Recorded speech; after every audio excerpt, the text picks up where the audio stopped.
बालक छात्रावास दुरुकुंदल में कई अव्यवस्था है, क्या कहना चाहेंगे?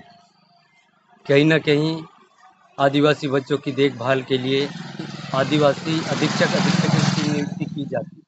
लेकिन एक आदिवासी अधिकारी कर्मचारी आदिवासी बच्चों के साथ, उनके भविष्य के साथ जिस तरह से खिलवाड़ किया जाता है, कहीं न कहीं ये कृत्य अत्यंत ही घिनौना है।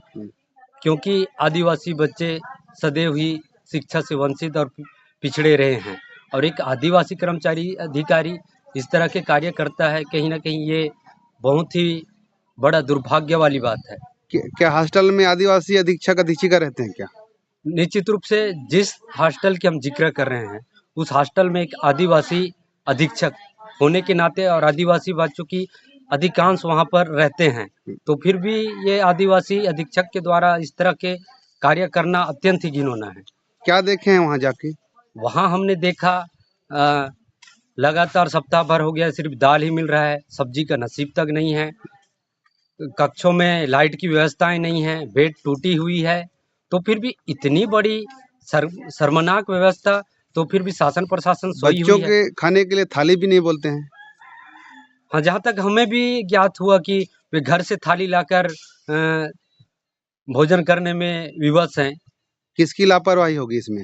ये कहीं न कहीं शीर्ष अधिकारियों की भी लापरवाही है, और साथ में जिम्मेदार अधीक्षक जो महीने में सिर्फ एक ही बार आता है, और सिर्फ 5 मिनट तक, क्या 5 मिनट में वहाँ की व्यवस्थाओं से वो रूबरू हो पाएंगे? रूबरू होने दूर की बात, 5 मिनट ही अपने कार्यालय में रहना और उसके बाद चले जाना गलत है। निश्चित रूप से ये गलत ही है। ब्लॉक में कई आश्रम छात्रावास हैं, वहाँ के अधीक्षिकाओं को क्या कहना चाहेंगे आप?